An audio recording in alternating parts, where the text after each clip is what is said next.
Out when I got in the fourth or fifth grade, they started going to church. So he's ha ha ha ha. The pastor's son is dragging me through the house. I don't blame God for that happening to me.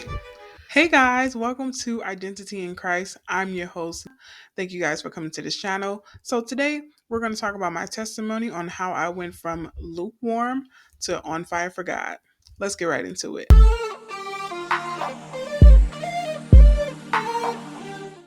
So we're going to talk about my childhood.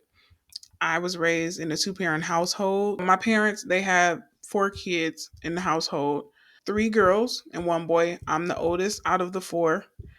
And my mom and dad, they weren't in church at first. So at first they lived in the world.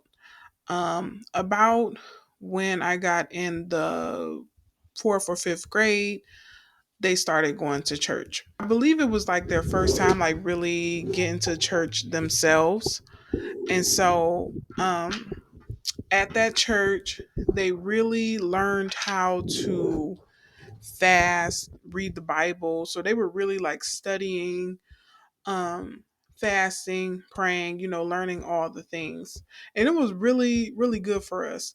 We used to celebrate like all the holidays everybody else used to celebrate. So prior to the church. So we used to celebrate like Halloween, Christmas, and all that.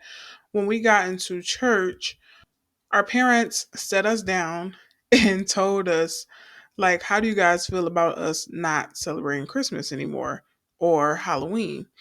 And so we were like, it's okay. It doesn't really bother us because, they always bought us stuff, throughout the year anyway.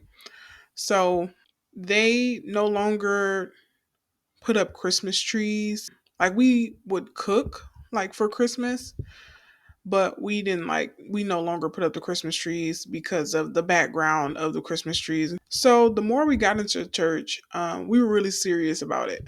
I was a praise dancer along with my sister. My sister and I, the one who's a year under me, we both used to praise dance in the church. So that was fun. We used to do plays. So it was fun. It was really a good time. So as things progressed with the church, I remember all of us like getting close with the church members, like really, really being intense and on fire for God. Even us as kids, I mean, we were learning how to pray and things like that. And also, we had other family members that had joined the church as well. And so over time, we would invite other family members, and it kind of became this big thing, and the church began to grow. It went from a smaller church, and it began to kind of expand over time. And so as it began to expand, I would say that the pastor's heart got corrupt. I mean, I was a child, so I don't know his intentions from the beginning, but I do know that as time went on, from what I saw as a child, his heart posture began to change. So we grew up in what's called an apostolic church. So he called himself an apostle. We did see signs, miracles, and wonders. We've seen deliverance at that church. I remember an experience as a child where this other church came to visit. The pastor told everybody to line up. And so the adults lined up, to get deliverance. And there was this one lady that I remember. And as she was getting delivered, I remember her falling to the ground almost like she was melting, right? And she's on the ground like slithering like a snake, like literally slithering like a snake. And he was just like, casting demons, out of her or whatever. And so we did see stuff like that in the church, a lot of spiritual things. I remember this other time in the church, the pastor was praying, and at the time my uncle was the pastor's armor bearer. So as the pastor was praying, my uncle was behind him praying for him as his covering. And in the midst of my uncle doing that, I remember I seen whatever demon was in the person that they were praying for hit them. And I just saw the pastor go back like this. And as he went back like that, my uncle went back as well. So the demon attacked them both. And my uncle was hospitalized after that.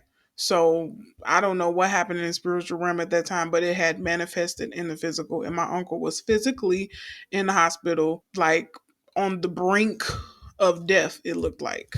Okay.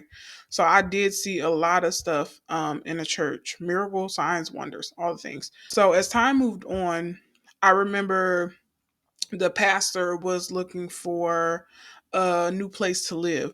So he was married, he had two children, a boy and a girl. And at that time, me and my family, we lived in a family flat.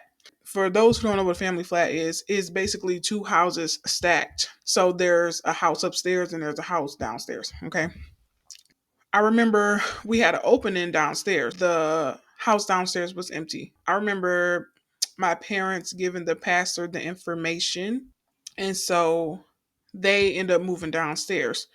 So it was already a house full. Okay. My family has always lived with each other off and on.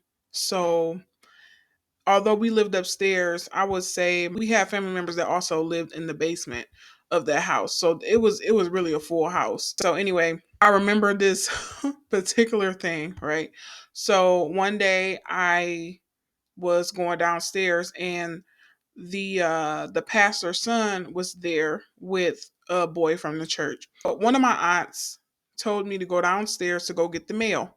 So I go downstairs, I'm going to get the mail, and as I'm grabbing the mail, I'm getting ready to go back upstairs.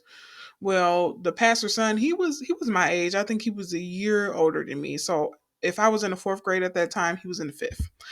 And so I had a crush on him at the time.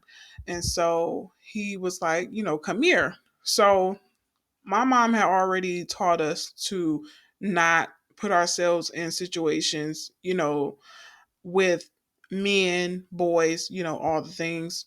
We've heard so many horror stories of my mom and my aunts and things like that growing up. And so it was enough for me. So I was always kind of shy. I was very outspoken, but I also was a shy child. So I could be extroverted at times, but other times I could be quiet and kind of observant and things like that. So anyway, I went downstairs to go get the mail. He tells me to come here. So I see behind him that there's the other boy from the church. So I'm apprehensive. So I stayed as close to the stairs as possible. Okay. So he says, "Come here." I leaned down a little bit and was like, "Come here for what?" So I'm walking towards him. He's meeting me basically halfway. So I'm not trying to go into their house downstairs. I'm just making sure I stay in the hallway. So as I'm approaching him, I'm like, "Come here for what?" He snatches me inside the house downstairs. As soon as he snatches me, mind you, I still have the mail in my hand, and he starts like dragging me. The only thing I remember, because it was really traumatic, and so I remember being pulled. So the mail that I had in my hand was falling out of my hands. It was just sprawling all over the floor. I mean, getting ripped because he was pulling me so hard. So he's dragging me through the house. And as soon as he started dragging me, I'm kicking, I'm screaming. The older boy closes the door and he's laughing. So he's ha ha ha ha. The pastor's son is dragging me through the house downstairs. He drags me halfway to the dining room. So he dragged me from the living room to the dining room. And once you go past the dining room, that's where the kitchen was and all the other rooms back there. So once he got me to the dining room, he let me go. They both take off running, close the door. So at this point, I'm still screaming. I'm looking around. All the mail is all over the floor. I run to the front door where they ran to. I'm trying to open it and I can't. So it was two ways you can get into that house because they had a side door that led down into the basement. I can't get out that door. So I'm pulling and I'm pulling and I'm trying to, and I was small, skinny, and I'm pulling with all my might and I cannot get this door open. And so apparently what I found out is that they had somebody on the other side holding the door so I could not get out. So I'm banging on the door at this point, like, let me out, let me out. So I'm doing all that. And I run back to the front door, Still can't get out. So eventually they came back in through the front door. The pastor's son and the guy started approaching me again. So the pastor's son runs and grabs me again. So now I'm getting drugged again. By the second time he did that, my aunt come and knock on the door. But my youngest aunt comes to the door and she's like, "What's going on?" So they open the door, and when they saw that it was her, they was just looking scared. So I immediately get up and I walk past her. So she like, "What's wrong? Like, what's going on?" So I go straight upstairs. I don't even tell her what's going on in front of them because I'm pissed. I'm crying. Is mail everywhere. So I get upstairs and she follows me upstairs. I tell her what happened. So my mom is the mom that don't play those type of games. My mom goes off, tells the parents, aka the pastor and the first lady, and I don't know the conversation. I wasn't there when she had the conversation with them. I think she called me by the end of the conversation, but I don't even remember. It was such a blur that I don't even remember like even talking to them much or anything. I don't know if the boy ever got in trouble. No idea. After that, you know, my mom and dad, they decided that they were pretty much done with that church. My dad was through with it. He was like, "Oh, I'm not going to any more churches." And my mom was just she just was through with that church. She still wanted to seek God. But my dad was done. He was done with it. So eventually they move. Now you would think that that would deter me from God, but I didn't look at it that way. I looked at it like, that particular person um, did a disservice to me. It was his fault. It wasn't God's fault. I didn't blame God for that happening to me. And that did not deter me from believing in God. I really don't know what he was going to do with me to this day, but you know. I don't blame God for that happening to me. So we leave that church. And like I said, that church had become corrupt at that time. Just a lot of hypocrisy, a lot of them wanting us to give all the money we have out of our accounts. I remember one time we was in service, and this is before the pastor's son's incident. One service, they had asked for, tithes and offering. And they did it, I want to say they did it twice in one service. They were like, "You guys just give us all you got, every penny you got." Because my family did actually do the work and read the Bible for real. I'm talking about it was discipline. Because they were so disciplined and they actually read for themselves, the truth started coming out as time went on. So we all left that church. Fast forward from that was my foundation. I knew of God, but as time went on, I would say, we moved around. I went to different schools. By the time I got to high school, I kind of was rebellious, like in my spirit. I had this spirit of rebellion. Nobody could really tell me what to do. I had a very smart mouth.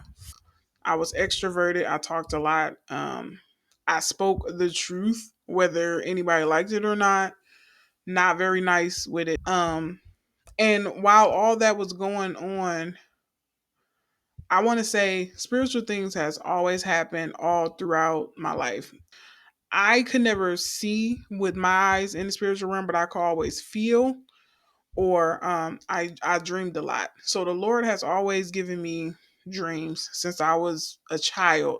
And so I just kind of want to go back a little bit. Being in that church, they were teaching us stuff, but I did not understand how salvation worked. I had no idea. I just knew that I had this conviction, sometimes condemnation. Like every time I did something wrong, I just was deathly afraid, like, okay, I'm gonna go to hell. Every time I sinned, every time I did something wrong, I had this fear that I was gonna go to hell. So I didn't understand who God was. I didn't understand salvation. I didn't understand the spiritual realm, I didn't understand why God gave me so many dreams. And so by the time I was a teenager, I had a lot of end time dreams. And so in these end time dreams, I will always have dreams that the world is falling apart. People are running around. People are fighting each other, and it's chaos, and buildings are crumbling. And I'm always helping people, always trying to save people, always trying to hide people. And I would have these end time dreams all the time. So much so that I was like, Lord, take it away. It was so overbearing. I was like, Lord, take it away. I don't want to dream anymore. I told God to take my dreams away. So by the time I went to high school, I still had that fear of, oh my God, if I sin, I'm gonna go to hell. By the time I became a young adult, I was 19 going on 20 when I had my son. Now, prior to me having my son, yeah, I just lived life like everybody else. I called myself a believer, but my life looked like everybody else's. It didn't look any different except that I proclaimed Jesus and God all the time, but I was very hypocritical. By the time I was with my son's father, I was trying to change him. I was trying to make him to be a man of God, and knowing his past and where he came from.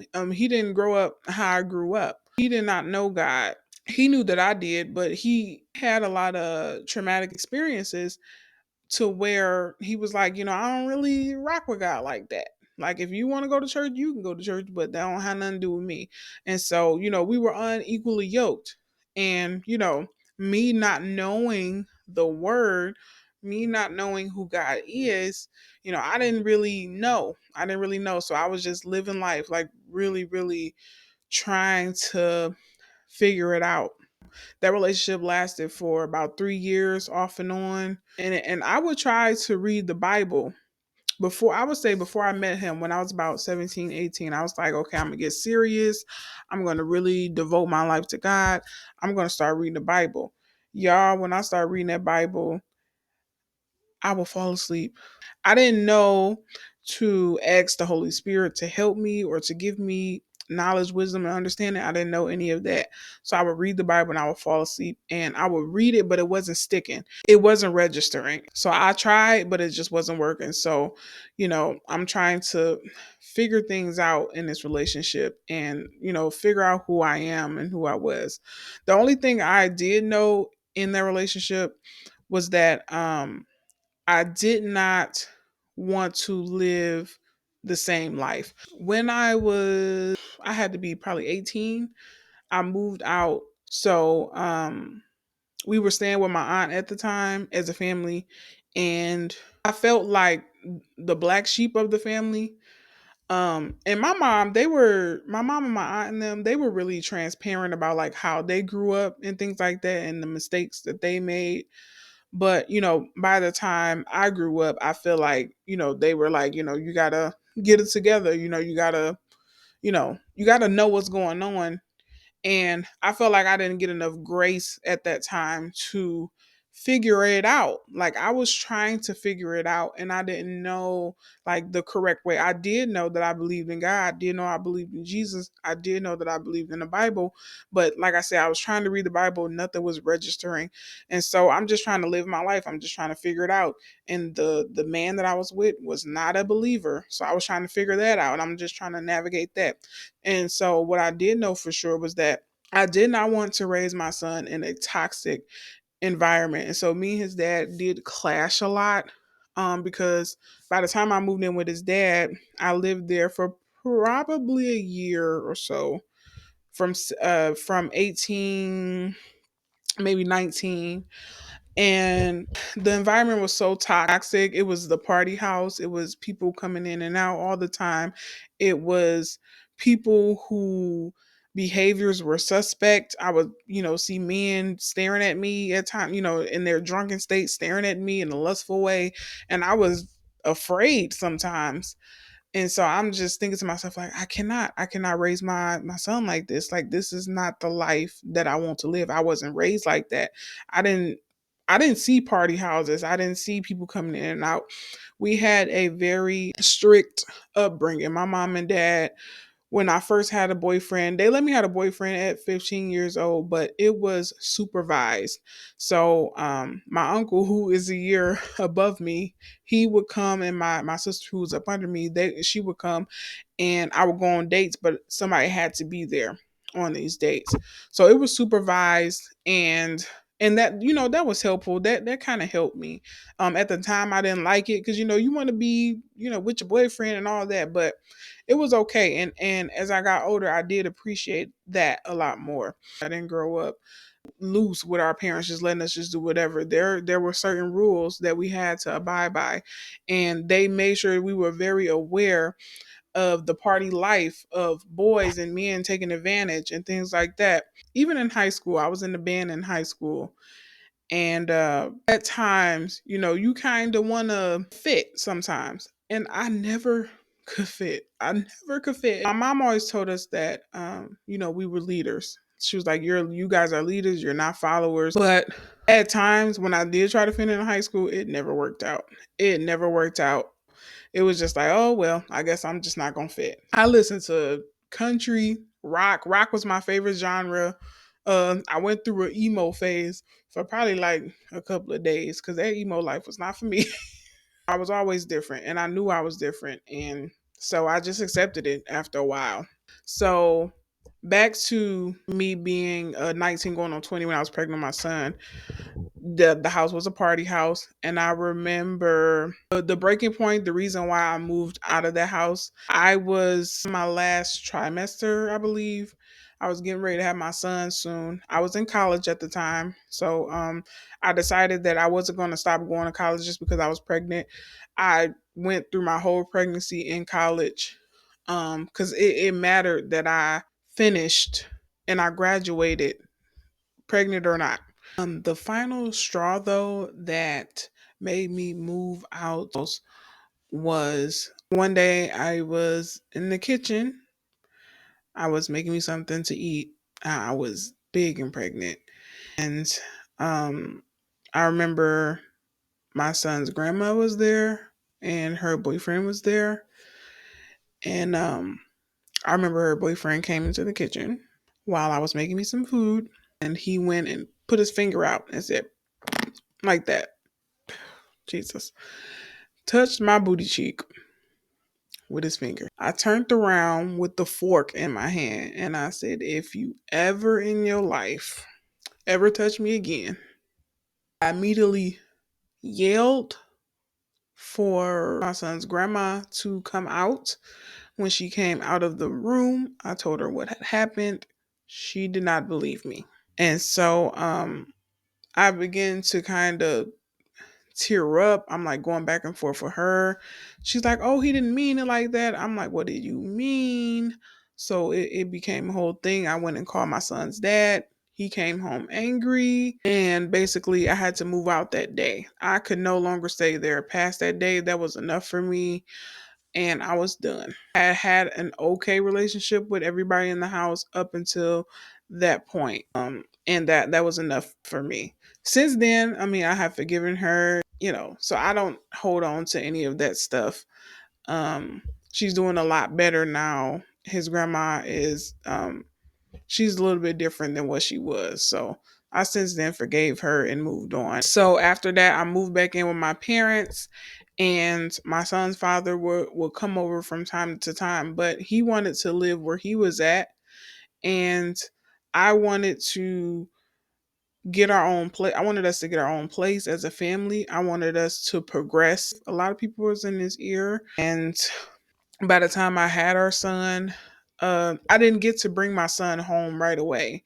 So I was in labor with my son for 3 days. And the first day was good. The second day, I was starting to feel pain. And the third day, I was really in pain. They numbed me. They gave me an epidural. I did not get to take him home. He had to stay in the hospital for 10 days because I had had so much medicine. My legs were so numb that I could not push. It was very hard for me to push because I couldn't feel my legs. And so, they tried to get my son out with a suction cup. So they took a suction cup and put it over his head and they tried to get him out that way. So when he was born, he had the abrasions around his head from where the suction cup was. We both had fevers, and so they wanted to test him and make sure he didn't have anything abnormal going on with him. And so I was depressed. I had baby blues, and unfortunately, at the time, his father went back to his side of town and kind of, he was dealing with it his way. I was dealing with it my way. I wanted him to stay with me so we can go through it together, and it didn't work out that way. So over time, it didn't work out. I ended up just kind of, moving on with life. I eventually graduated from college. I just was trying to find myself, trying to get my identity back. I became a single mother. I really wrestled with being a single mother. I did not want to be a statistic. It made me so depressed. I was not the most patient mother starting off. I did everything that I could to take care of my child, but I was very depressed starting off his first couple of months of life. I was really resentful, like, oh my God, how did I come to this place in my life? Like how did it go from me trying to figure it out to me having this life where I'm a single mother and I have to raise this child by myself, and he's so cute and adorable, and I cannot be the mom that I want to be because I don't really, have some the support from his father. Thank God that my family, they stepped up quite a bit and helped me with him and stuff. And so, that was hard. I worked various jobs, the whole thing. So the next time I get into a relationship, I have to do this thing right. I want to make sure that I'm married before I have another child. I want to fast forward to 2014. There was this guy that I had met years ago from work. So when I first started working back in 2011, I started working at McDonald's and I met this guy there. We were cool, but at the time I was with my son's father. I can't remember if he reached out or I reached out. The guy, he was just getting out of a divorce. I didn't just believe him because he said he was like divorced. I wanted to see the papers. He showed me the divorce papers in person, and that's the day that we began to be together. So we ended up moving in together. And at this time I was living in a different flat. My parents were living downstairs, and my sister and I, the one who's a year younger than me, we were living in a flat upstairs. So he came and moved in, and we were really trying to do it the right way. I was having dreams. We were praying together. We were reading the Bible together. A couple months after him moving in, he proposed. So my sister and I, we both had started relationships around the same time, and we both got proposed to around the same time. And so we decided to have a double wedding. Now, the funny thing about my family and spiritual things happening to them, and my mom specifically, my mom had a dream that my sister and I had a double wedding. This was well before we even got engaged. It did come to pass. We actually did end up having a double wedding. It was not planned. We were actually planning our wedding separate. So everything was coming together. So I'm like, great, I'm doing it right this time. I was so excited. Soon as we got married, everything changed. It was like a switch went off. I had thought we did it right. All of that kind of went out the window, and my marriage became a nightmare. There were times where it was like really good, and then there were times where he would spaz out, go off on me in front of people, yelling at the top of his lungs. Now, I did not want to argue in front of my kids because my parents didn't argue in front of us growing up. So the first time he spazzed out, it actually was 3 days before the wedding. And I did not know that my anxiety came from the pastor son incident. That day, that traumatic day when I got drugged throughout the house, I think something happened to where I no longer trusted men that much in a way. And so even when I first started dating and having chaperone dates at the age of 15, I would get so nervous. I would have so much anxiety that I would throw up before each date. I would throw up before each date. Every time I saw my boyfriends in person, I would throw up. I would get so nervous that I would shake. And even when I met my husband then, when I had first met him and he gave me those divorce papers in person and we went on a date and all that, I was shaking. I didn't understand that until many years later. Apparently, he had trauma from his ex-wife. His ex-wife was abusive. So he brought a lot of that baggage over to our marriage. And he had told me that he had went to counseling and all these, and he never acted like that up until that point. We eventually resolve it. I can't even remember like how, but we eventually resolve it. And I started thinking, like, should I just cancel the wedding? But I was not the one who was paying for the wedding. My mom and my aunt paid for our double wedding. And so, I didn't want to let anybody down. So I went through with it. And when I found out I was pregnant, a couple months later, everything really changed. It was bad. It was bad. He moved out and was gone for, I would say, most of my pregnancy. Um, Unfortunately, most of my pregnancy, I was tormented by him. He locked me out of my phone. And so I was really depressed during my pregnancy with my daughter. I'm like, God, why is this happening? Like, why is this happening to me? I cannot believe that this is my life. I had never envisioned my life to be like this. Like, Lord, why? I just wanted to be unalive. Okay. I wasn't necessarily like, I didn't want to harm myself per se. But sometimes those thoughts did cross my mind. Like, if I just keep going in the car and it loses control, oh well.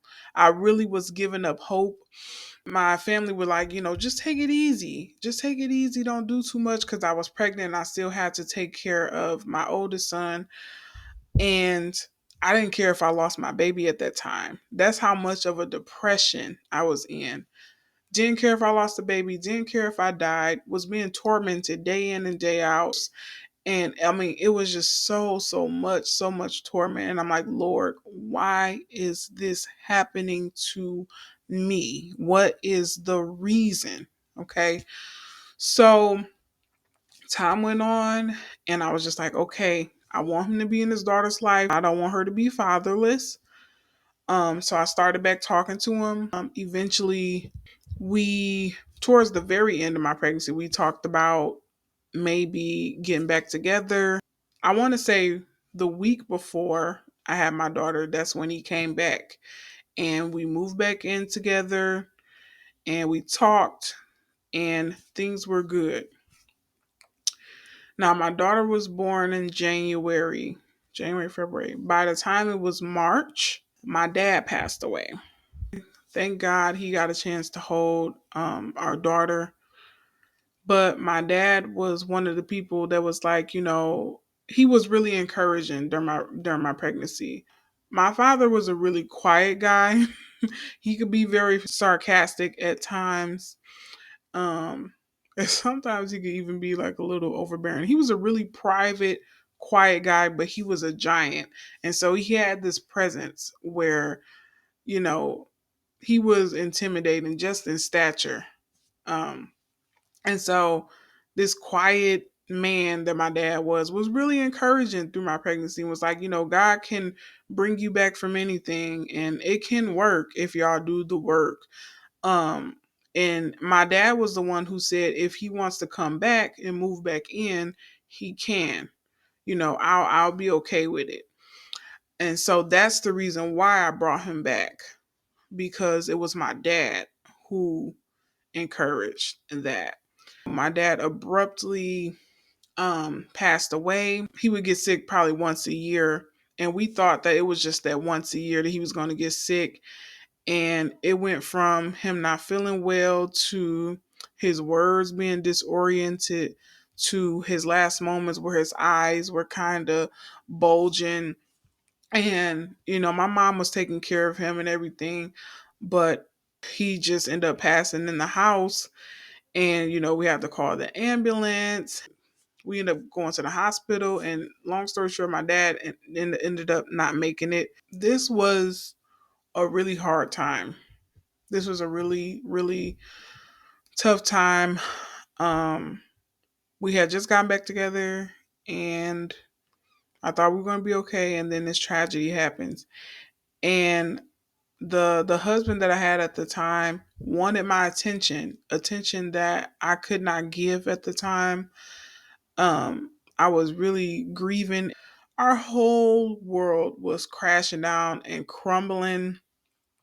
And I'm like, Lord, what is going on? Fast forward, after my dad passed, we moved with my aunt to a house. The family was just getting ripped apart.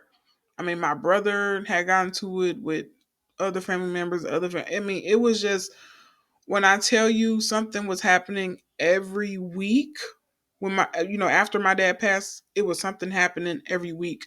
So much so that we had to move, and we went from a person house to the next person house.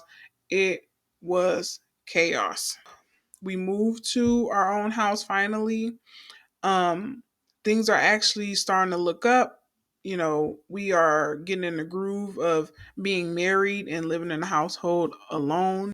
It just was a lot. It was just a lot of stuff that was hard to manage. I mean, none of this is to bash, but it's just a part of my testimony.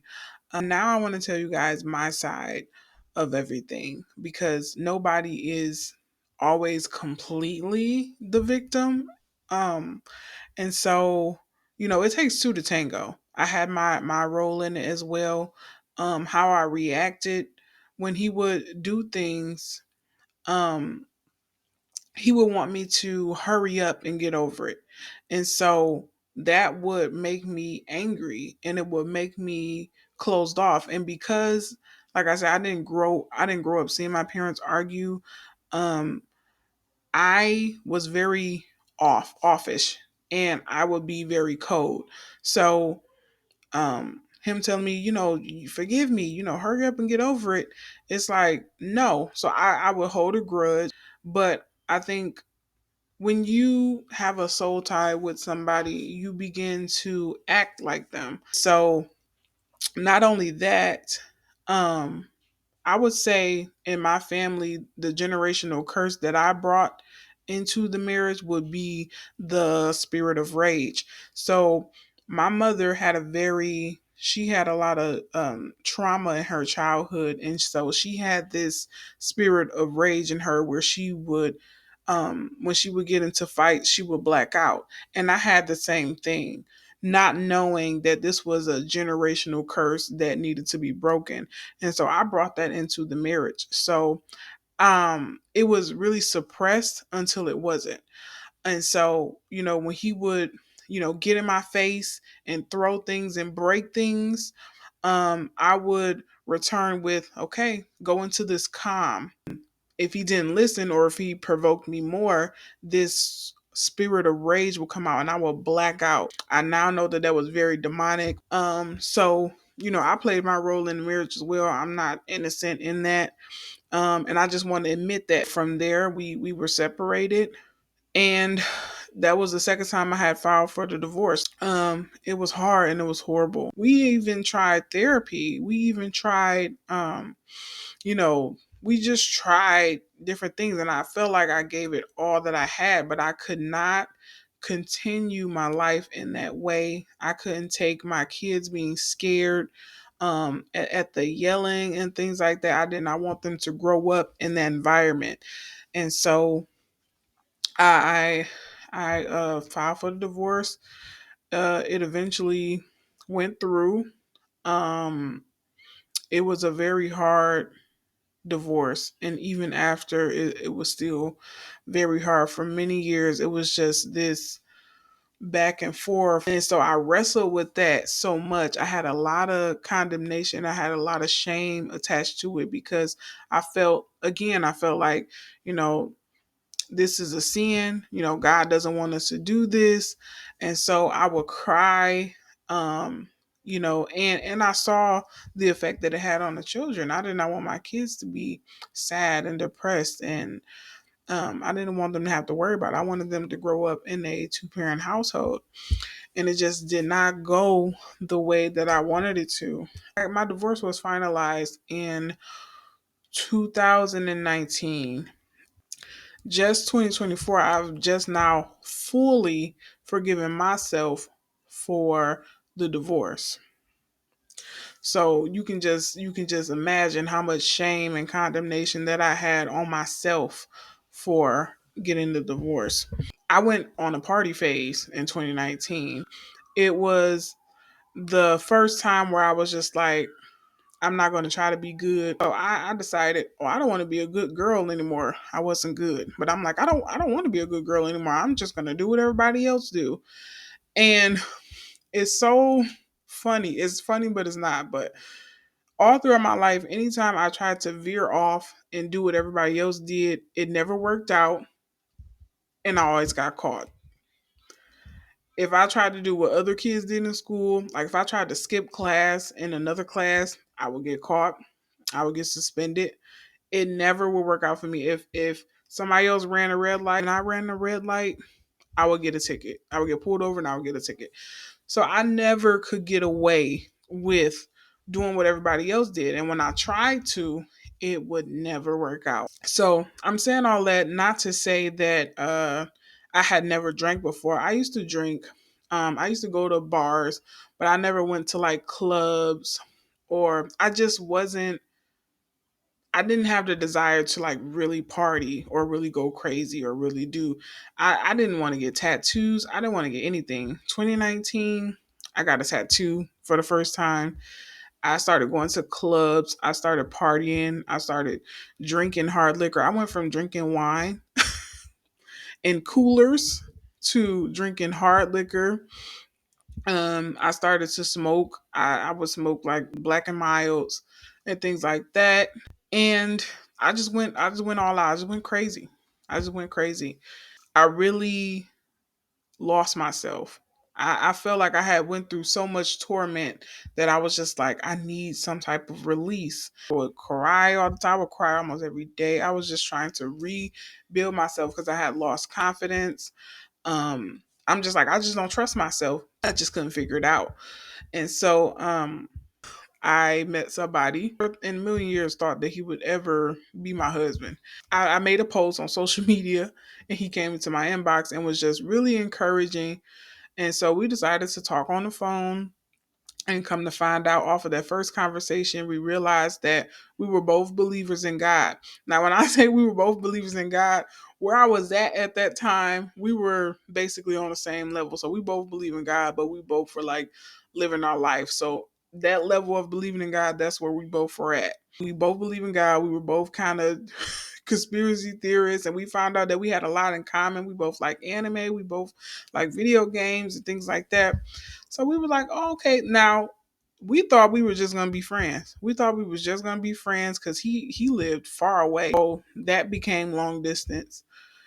And it was so funny because we had this plan that we were going to wait to move in together. We were going to wait till his son had finished school, and then we are going to move together and things like that. We had planned all these things.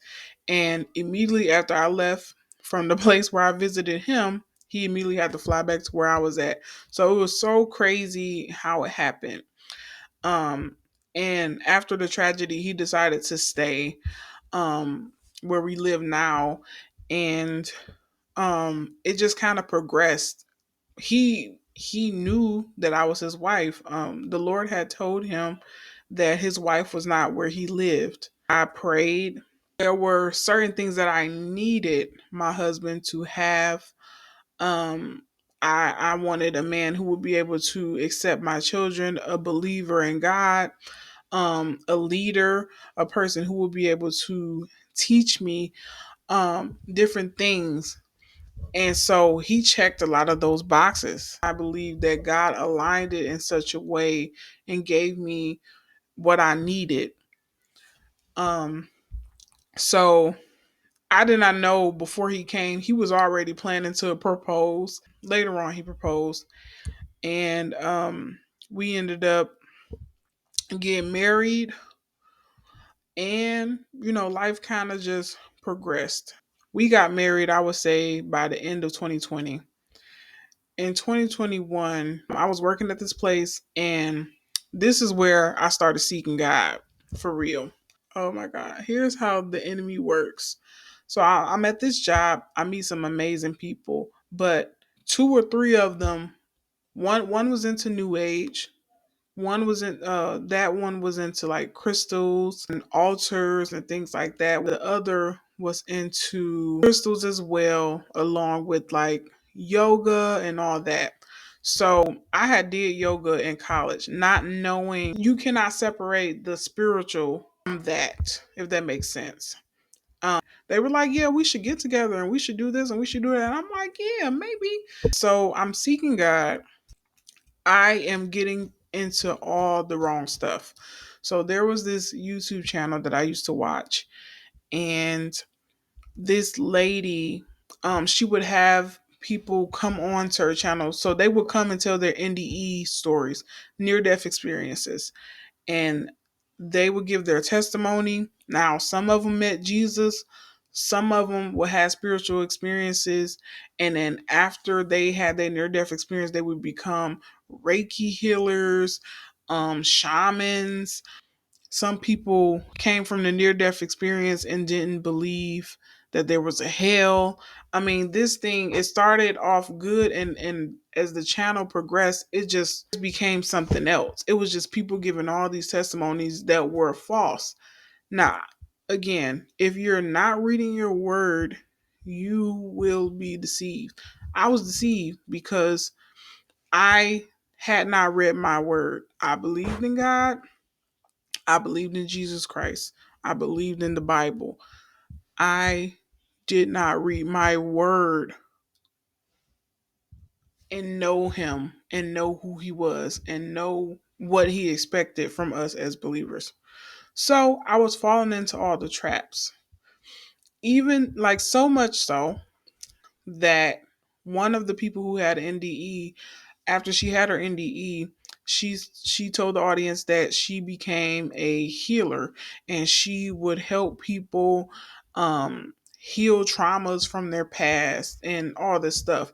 And so I was even considering doing a session with her for healing because I felt like I had not fully healed from my trauma with my first marriage.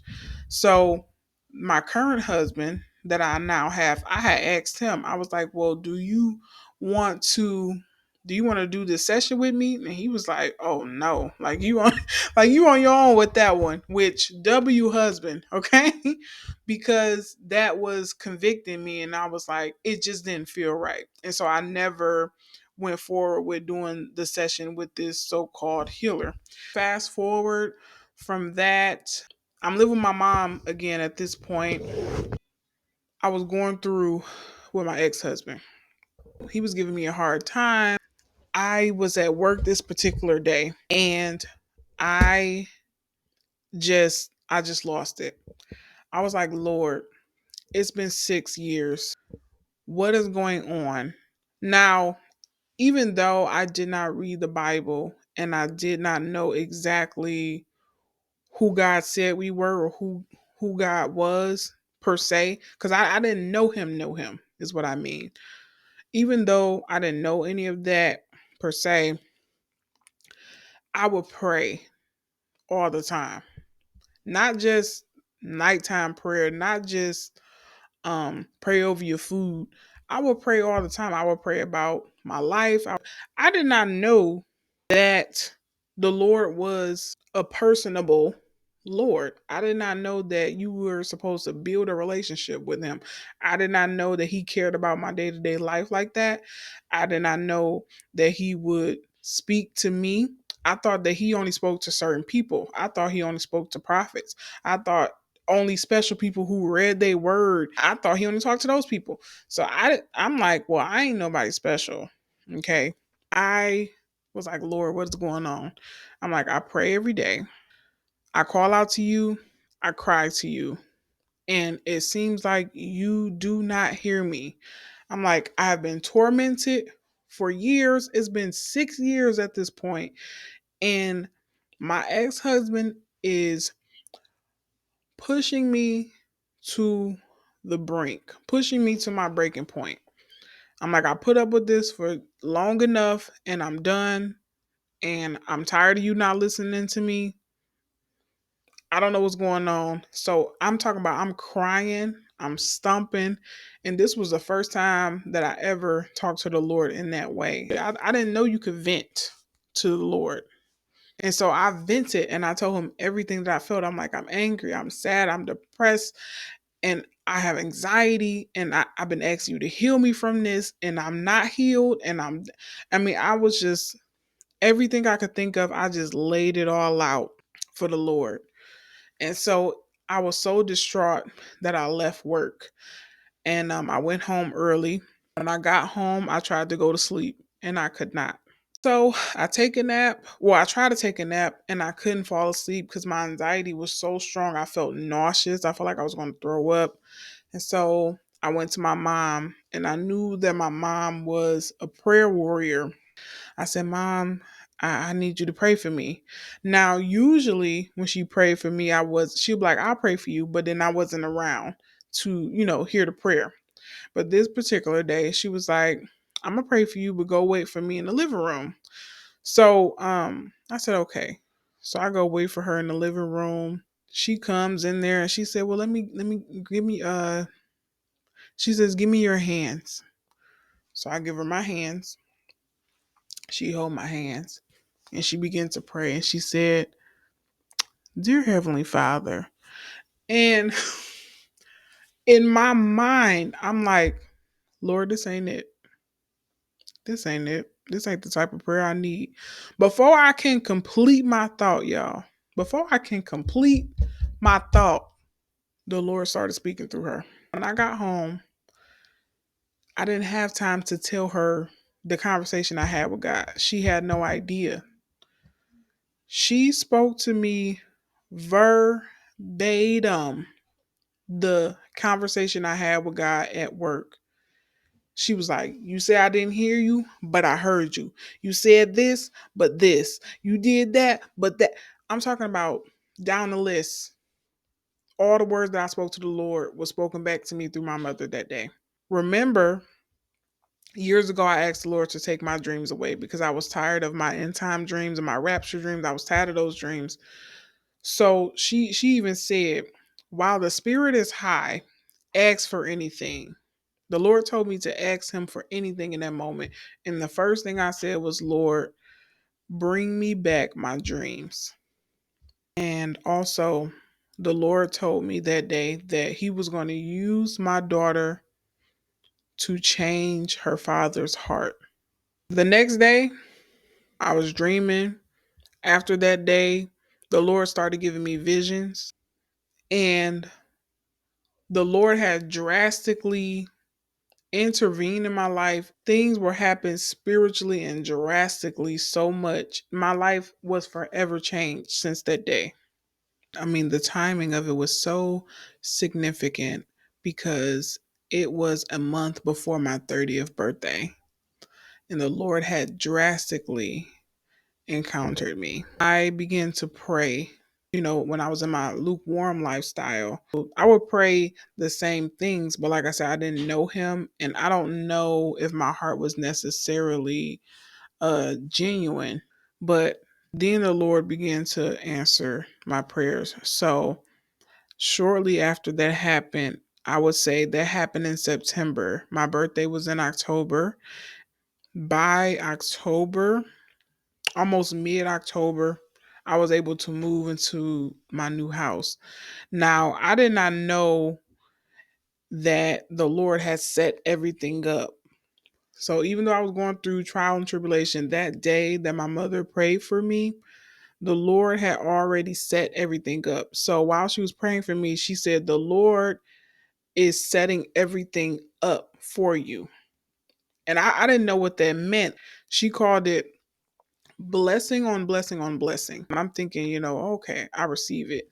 But that prayer she prayed for me brought me to my knees. I began to cry uncontrollably. I could not believe that the Lord had spoke to me in the way that he did, and that he was setting up my life, and that he was about to do all these things that I couldn't even imagine what he was about to do. So I moved. That happened September. I moved in October to my new house. And when I moved to my new place, I had no idea what was getting ready to happen. I moved in, and after I moved in was when demonic attacks started to happen to me. Neighbors moved in below me, and I don't know if they were into witchcraft or whatever they were into, but whatever they was doing, they were not supposed to be doing. I began to have sleep paralysis every day for almost 2 weeks straight. Now, I had experienced sleep paralysis before. When I was 17 years old, that was the first time that sleep paralysis actually happened to me, but I didn't have a name for it. I was upstairs in my room that I shared with my sister and them. For some reason, nobody was there except for me. I was having a conversation with my mom in that room, and immediately when my mom left, I'm talking about when she reached the bottom step, I went to lay down. Now, I was not sleepy. I was just going to lay down and relax. I went to go lay down, and all of a sudden I was laying on my side, and I felt like something was holding me there. So I was trying to look over my shoulder, and I could not. My head was stuck, and I feel like somebody was holding me down. So I don't know how I knew, but the only thing I knew to do was to say Jesus. And when I said Jesus in my mind, I couldn't say Jesus with my mouth because it felt like my mouth was being pushed like that. I felt like my mouth was being forced closed. So I couldn't utter it out of my mouth, but I thought it in my mind, and I was able to break free. When I broke free, I jumped up and I looked around. Nothing was there. So I began to scream my mom's name. She could not hear me. Now I'm screaming in real life, and she could not hear me. So I run downstairs and I told her what happened, and I didn't have the language for it. So I didn't know what it was called, or, I just knew I don't know what that was. I didn't know that there was a demonic attack. So the first time it happened to me at my new house, I went to lay down. I laid on my stomach, and all of a sudden, I began to hear footsteps in my room. Now, I can't remember if my door was closed or not, but my husband and my kids were out and about around the house. I was in the room by myself. I laid on my stomach, and I was not sleepy. And y'all, I did not used to fall asleep easily. It would take me hours to fall asleep. But I went to lay on my stomach, and I felt all of a sudden super tired. Like I felt drained, and I felt like somebody was holding me down. So I'm hearing footsteps, and these footsteps are running. I can hear it running around in a circle in my room. And I'm trying to turn around, and I can't. So I start trying to say the name of Jesus, and I can't. I can't say the name of Jesus out of my mouth. And I just felt multiple hands rubbing on me. And I'm talking about violating me, touching me everywhere. And so I'm trying to say the name Jesus. I don't see with my physical eyes, but I can sense. And when I can sense, I can get a picture of what's going on in the demonic, in the spiritual realm. So I was held down, and all of a sudden I could sense that there were two. One was tall, one was short, like the green thing off of Monsters Inc. One was short like that. And there was one big one. I mean, I could sense that this thing was taller than my ceiling. And this thing began to speak. And when it spoke, the voice was very deep and raspy, and it began to speak in a demonic tongue, a demonic language. I had never heard this language ever in my life. And it was cussing me out. And I'm talking about real cuss words, y'all. Cuss words, I really do believe that they are from hell, because this thing was cursing me out. It was speaking kind of real fast, but as it spoke, the voice, how it talked, it was like it was chewing on boo boo. It was almost like it was like mush. So it was like like that. Like I wish I could describe it to you, but that's like the best I can describe it. Soon as I was able to think the name Jesus in my mind, I said Jesus, and it came out of my mouth. And when I turned around, everything ran off and was gone. So when I turned around, there was nothing there. This demonic attack happened every day for almost 2 weeks. So I called my mom and I was like, Mom, I'm getting attacked every day. I don't know what's going on. I'm just trying to get closer to God. I never thought in a million years that I would be attacked in this way. Like, I don't know what's going on. So we began to pray. She she was like, okay, I'm gonna have to come over there. So she came. We prayed over some olive oil. We put olive oil all over the house. We brought the Bible with us, and on the way here, she had sensed. She was like, "Okay, I see." I never told her I was scared, but she told me, she was like, "I see why. I see why you're afraid." She said, "Because this is a high-ranking demon." She said, "Yeah, this thing is big." She said, "But that's okay. God's going to take care of it." And as we began to pray, I didn't want my kids to be here, but um, she was like, "They can be here. They're covered by the blood." So ever as me and my mom began to go through the house with the blessed olive oil, we began to read the Bible out loud, and um, the Lord said that He was going to remove this thing because I was being obedient. Now, y'all, I can't tell y'all what I was doing to be obedient, but the Lord said I was being obedient and that He was going to remove this thing. And as me and my mom, I had my arm on her shoulder. My kids put their hand on my back, and we went through the house almost like a train. And we were saying, "In the name of Jesus, in the name of Jesus, in the name of Jesus," and you felt the Holy Spirit just come through this place, and there was a shift in the atmosphere as we walked through um our home. And the Lord told me that it was done. And in the process, even my kids felt the Holy Spirit, so much so that my one of my oldest boys, he began to cry. And I said, what's wrong? Why are you crying? He said, "I just feel a warm rush of water over me." And we explained to him that that was the Holy Spirit. And so ever since that day, the Lord told me, you might see residue of this, but it's done. And so the next day, as I went down to go to sleep to lay in the bed, I was a little nervous because I was like, I hope this thing gone for good, right? And so I saw almost like a cutout. And you know how the TV is staticky? I saw a cutout of a shape of a man, and it went shh, and that was it. And I it was over after that. So the Lord had done that. As time began to progress, I started to ask the Lord, I spoke in tongues only once as a child when I was at that church that I told you guys about. And I said, Lord, I want to speak in tongues as an adult. I want to learn. I want to speak this language to you. And so I just prayed without ceasing. One day I was on lunch from work. I was sitting in my car, and I prayed it again. And I said, Lord, I want to speak in tongues. I want to speak to you. And I thought I was just going to pray and just go back to work. Y'all, on this break, the tongues began to just flow out of me. I thought I was just going to say a simple prayer and that was going to be that. The tongues was flowing out of me so much so I could not speak English. I mean, it just was coming out.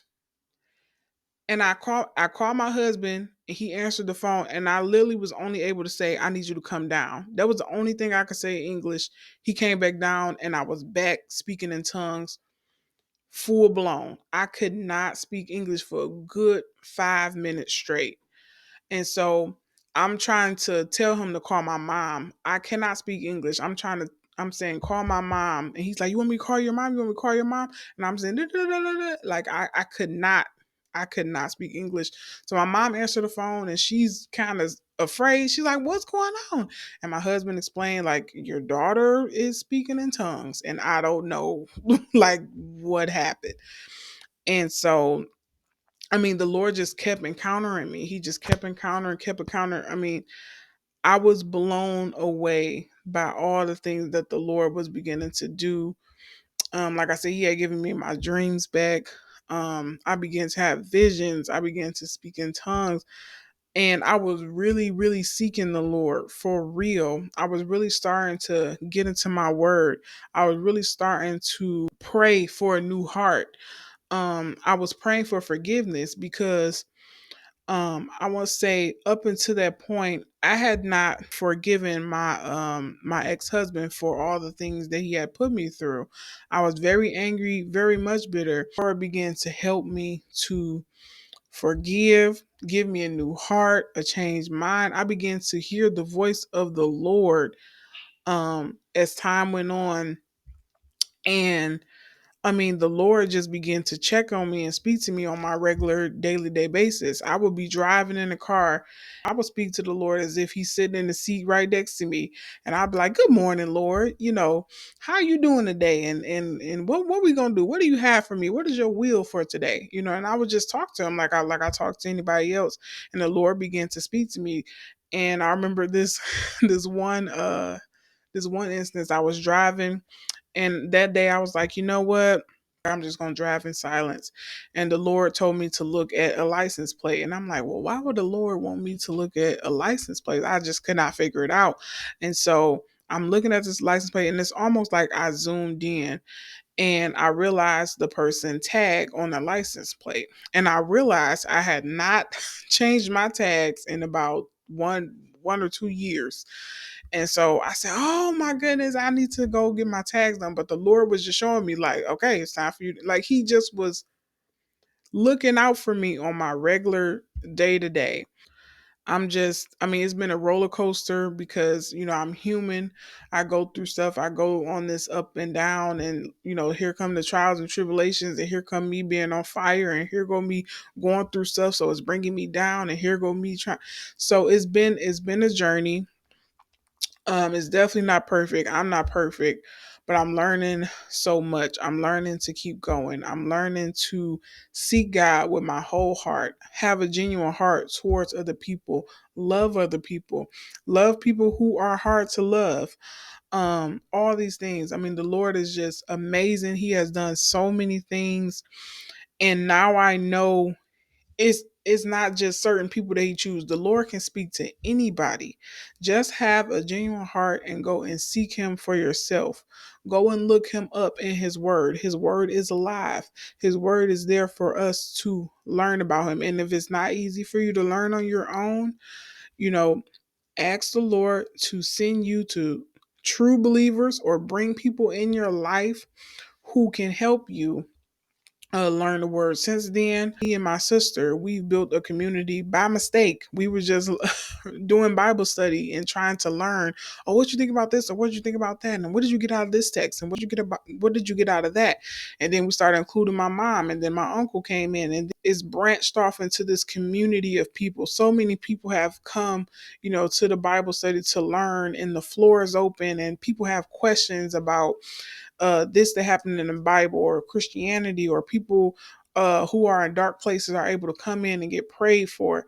And so it's grown so much. The Lord is really amazing and really gracious and merciful, and He's done so much for me and my family and my kids, and He's such a faithful God, and I love Him so much. I love Him so much. And so I hope that this was encouraging to you. It's okay if you don't have it all together. It's okay if you backslidden.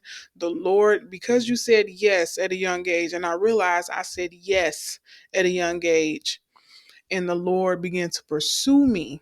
And because I began to seek Him, He man, the Lord has come and got me back. He's come for me and he came and got me back. And I'm so grateful for him and I love him so much. I hope that was encouraging to y'all. And I hope it touched somebody. You can get through it.